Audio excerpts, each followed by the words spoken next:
70 acres here, and a lot of the forest is all old growth. It's never been logged before, and I do get a lot of my product from the woods, either from deadfall trees and other trees that have gone in windblown trees. So I'm currently working to clear some of the area as part of our managed forest program, and we'll be milling some of the wood that I have cleared and working to reestablish a hardwood forest area, and then planting wildflowers in that area, native wildflowers, to kind of create a habitat for bees primarily. Oh, and, wonderful. Yeah.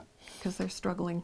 Absolutely, days. yes. Everything I read about is we need more bees, so Yes. this is an opportunity, I think, to do this. And that's all. The whole thing, I think, with doing what I'm doing is you're starting in the forest. It's making furniture out of pieces from the woods without milling them down too much, letting Right. the wood be the star, basically, the branches. You're letting the forest Yes, speak for yeah, itself. you got it, Because yeah. some of these pieces, when I look at them, I feel as if I bent over, it would be like being in the forest, because they're very unorthodox pieces with the... Yeah, you can see, I guess kind of the style is the branches. Most of the wood I work with is what's called ironwood.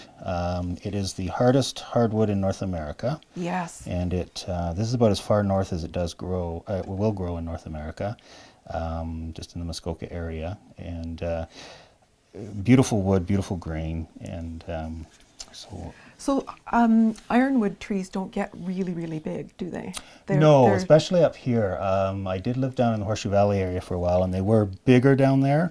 But this being their limit, they probably get about, you might see one maybe a foot in diameter. Yes. Before they that would be the biggest die. I've ever seen. Yeah. And those, even at that, a tree that big, that tree is still well over 100 years old. Amazing. They just grow Just so so slowly. dense. Yeah. Yeah. And that's why the wood is so hard. And they used to mill it, or try to mill it, but it was really hard on the saw blades, so they used to make tool handles out of it. And most people who work with, I know tree fellers, don't like ironwood at all because it dulls their chainsaws. Oh, but, really? Anyway, Yeah. I love it. It's a beautiful wood, and you can see in the branches how you've got just gorgeous grains. Oh, and, yes. And they twist. Sometimes Yeah. they're twisted. Yeah, It's and incredible. just how it grows. Yeah. And I'll show you, as you're looking in the woods, this is a piece of ironwood here, right? And you would say, okay, nondescript, very ugly, but if you actually grab a little,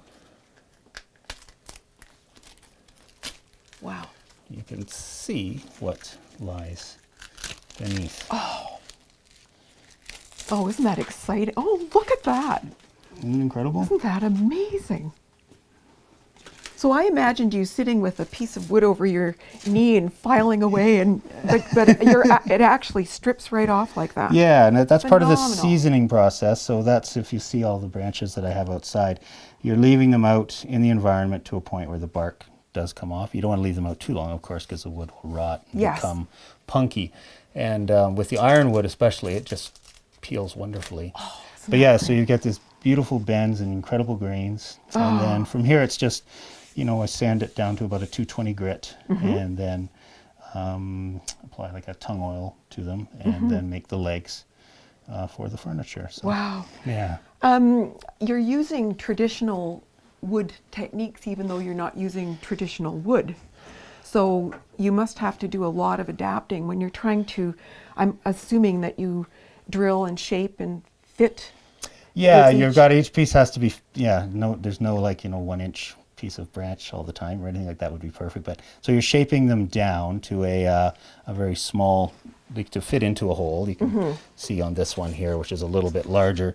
But yeah, so you're shaping them in. Sometimes they're putting a screw in to give it just a little bit more strength. But yeah, mostly so- it's and friction then- fit? Or yeah, really? with glue.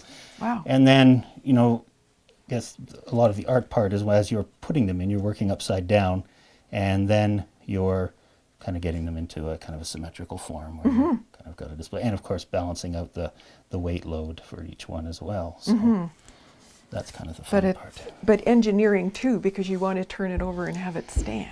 Yes, that's how. Yeah, that's when you're working on it, trying to level it, and I use a laser level and then Oh, cut you them by do? hand. Yeah. So that's why you don't end up like they always joke about the three-legged chair, where you can never get one leg. Well, I'll tell you, when I first started doing this, I could not do a three-legged chair. I was pretty funny because about 5 years ago that I began doing this, and I was splitting firewood, and you break a piece of firewood for, and I kind of I go, damn, that was a really beautiful piece of wood. I could do something with that. So then I thought about the rounds, cutting them, and then saying I can make tabletops or stools out of these things. And then I thought, well, what would I use for legs? And then all around me where I was living in the forest, and I thought, well, these branches, and that was the idea. And then, so yeah, so my first one But was yeah. a three-legged one, and I shorten one, shorten the other. But yeah, I've done tables now with up to 40 legs.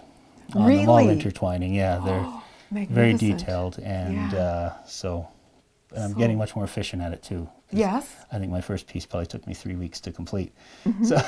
Oh, amazing. So do you find yourself going out into the woods looking for that one piece that's going to finish? Well, yeah, that's been an ongoing thing. I do go out. It's a seasonal process. I usually Yes. go out in the fall. I don't harvest in the spring because I don't like to walk on all the wildflowers and that. And summer, to be quite frank, just too many mosquitoes. So Yeah.